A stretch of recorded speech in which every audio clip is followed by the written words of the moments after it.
A single lantern hung from an iron hook, its sputtering flame casting grotesque shadows across the cold stone walls of Mary Boleyn's chamber. Her breath came in ragged draughts, each inhale a battle against the persistent cough that rattled her chest like a death knell. Few remember Mary as anything more than Anne Boleyn's sister, a mere footnote to a queen's rise and fall. But that label sanitizes a life steeped in cruelty, an existence where betrayal and political intrigue inflicted wounds deeper than any blade. She arrived at Henry's court as a young woman of radiant beauty, her laughter once brightening the stony corridors of Havre Castle. Not long after she was summoned to serve Queen Catherine, where whispers claimed she became the king's mistress. Yet those whispers conceal a darker truth. Mary's body was a battlefield upon which power and passion clashed. Each favor granted to Henry brought not only peril to her reputation, but also the envy of courtiers who viewed her as both scapegoat and spectacle. Anne's ascent to queen only sharpened Mary's decline. Where Anne's sharp wit and fervent Protestant zeal were celebrated, Mary's own voice was drowned in silence.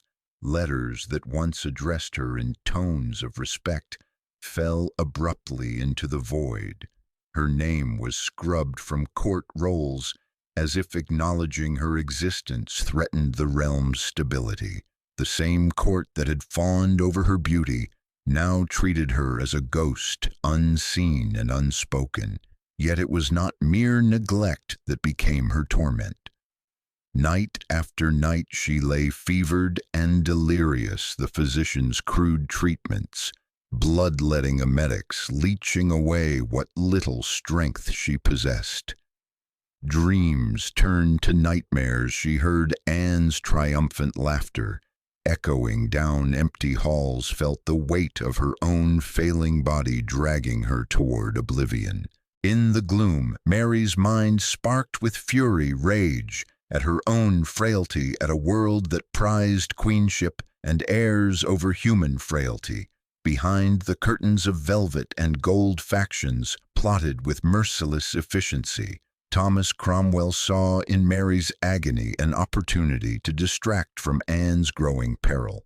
He unleashed slanderous rumors of dark pacts and disloyalty, weaving a web that strangled Mary's supporters. Her petitions for mercy went unanswered. Her cries for recognition met only with icy silence. In that labyrinth of power, Mary's fate was sealed not by a public trial, but by bureaucratic cruelty, lost letters, ignored entreaties, a sovereign's indifference. And so Mary Boleyn's story slipped into oblivion. No chronicler dared to record her tears. No painter captured her gaunt figure in its final days. The polished histories of Henry's reign celebrate grand pageants and political triumphs, leaving no sign of the silent suffering that unfolded in hidden chambers. But beneath the veneer of Tudor splendor lies a darker narrative, one of a woman abandoned by family and crown, racked by illness and haunted by betrayal. This is the account we will reclaim, not the sanitized legend, but the unvarnished tragedy of Mary Boleyn. In these next moments we will peel back the gilded facade to reveal the psychological torture she endured, the ignorance of medicine, the cruelty of court politics, the merciless erasure of her identity. Prepare to witness a story of suffering so profound that it challenges every comforting myth of regal grandeur. In the dim light of her chamber, Mary Boleyn lay propped upon piled pillows, each cough tearing through her thin frame like a blade. The damp chill of early spring crept through the narrow window, settling into her bones and deepening the ache that throbbed beneath her ribs. Physicians attended her in hushed tones, their faces grave as they applied lancets to her arms and forced bitter potions down her throat. Blood flowed steadily, and with each bleeding, Mary's vibrant color drained away until she matched the pale tapestries on the wall. In her fevered haze, she imagined the red droplets painting dark patterns upon her linen, as if marking her for oblivion. Yet the physical torment was only half the story. As her body weakened, her mind became a battleground for panic and despair. Sleep fled before fever dreams of roaring fires and vaulted dungeons where unseen tormentors whispered accusations of treason and witchcraft. She would awaken gasping, convinced that the shadowed corners of her chamber held spies waiting to drag her before some secret tribunal. In those pre-dawn hours, she clutched at her nightgown as though it could protect her, her nails scoring ragged crescents into her palms until she bled anew. Meanwhile, beyond her door, the wheels of politics turned inexorably against her. Thomas Cromwell's network of informants fanned out across the court, coaxing rumors from servants and pages. One letter, scrawled in trembling script, alleged that Mary had conspired with Anne to poison the king's health when favor threatened to wane. Another claimed she had met clandestinely with foreign spies, plotting to restore Catholic influence, a charge as convenient as it was baseless. Each rumor swelled until it became fact in the eyes of a court eager to believe the worst.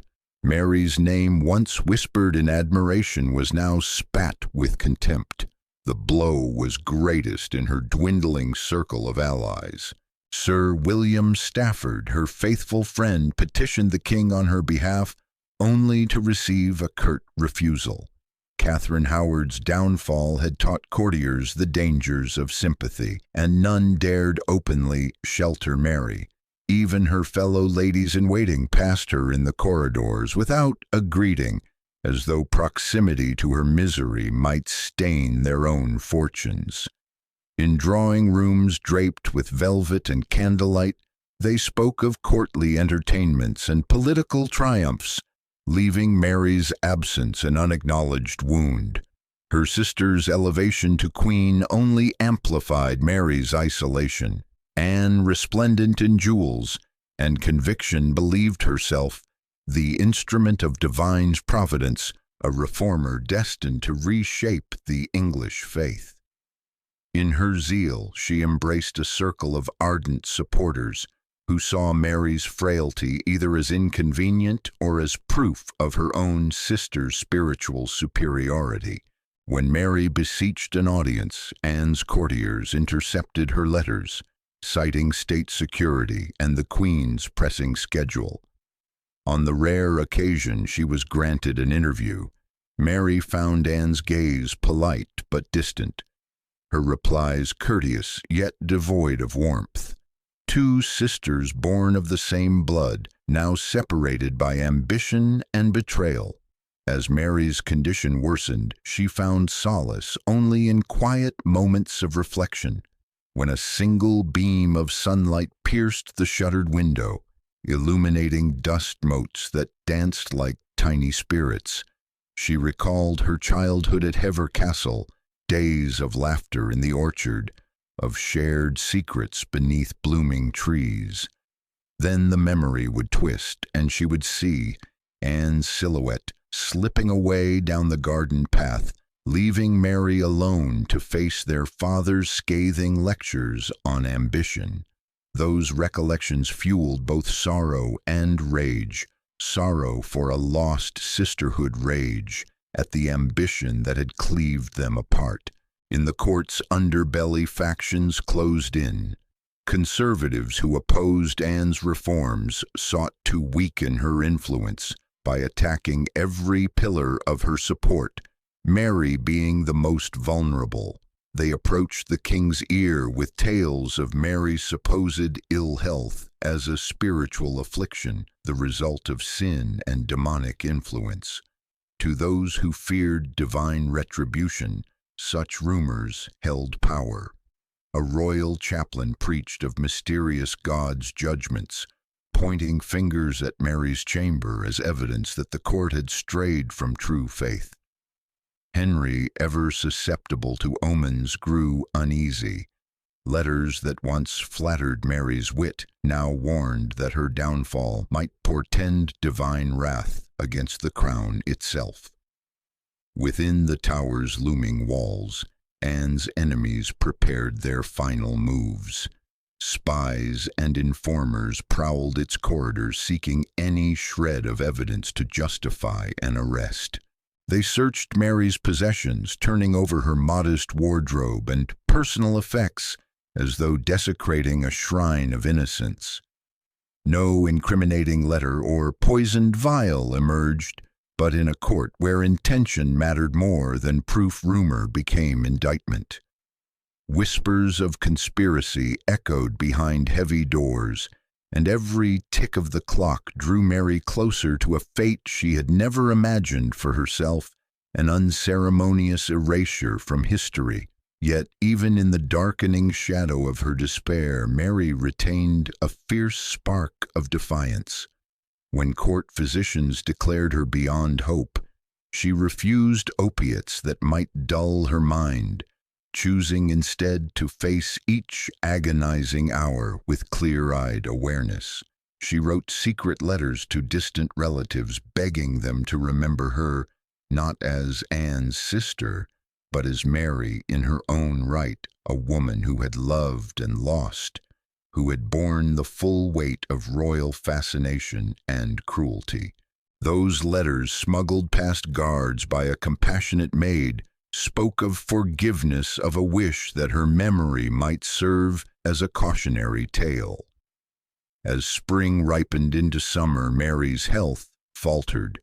Her cough deepened into convulsions that left her gasping for breath, her chest rising and falling like a wounded bird's wings. The breathless moments between fits stretched into eternity, and she welcomed the darkness that threatened to claim her. In those fleeting glimpses of peace, she imagined herself freed from politics, from the corrosive gossip, from the endless corridors of power where human lives were traded like coins. But the world she left behind would not forget so easily.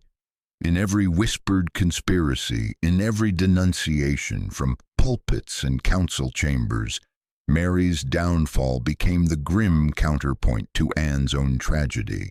With her spirit battered but unbroken, Mary awaited the next turn of the wheel. She knew that the same forces that had dismantled her sister's queenship would soon turn their ire upon her, and that no amount of fevered prayer could halt their approach. Her body trembled in anticipation of the final storm, but her mind remained alert, gathering every impression of injustice and sorrow as fuel for the story she would never fully tell. For in the ruins of her life lay a revelation more powerful than any crown, the fragility of human dignity beneath the relentless machinery of power. Dragged from her lonely bedchamber by torches that stabbed the gloom, Mary found herself thrust into a corruption of justice she could scarcely have imagined. The guards' iron shackles bit into her wrists, their cold weight a final confirmation that no plea, no fevered letter would save her now. She was led down a twisting stair, each step clawed at the edge of her resolve. Beyond the tower's portcullis lay a courtyard turned penitentiary, the air thick with fog and the stench of fear. Shapes moved in the half-light, figures that might have been fellow prisoners or silent witnesses to her undoing. In that moment, Mary felt the walls of power close in around her like the jaws of a trap. Into the dim chamber they thrust her, the door slamming shut with an echo that rattled her bones.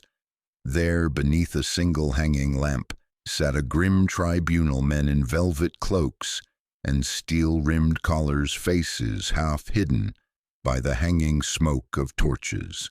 At their center, Thomas Cromwell regarded her with a mask of bureaucratic righteousness. He rose, his tall frame projecting authority. "Mary Boleyn," he intoned, voice smooth as oil, yet sharp as broken glass. "You stand accused of high treason against His Majesty." His eyes glinted with cruel satisfaction.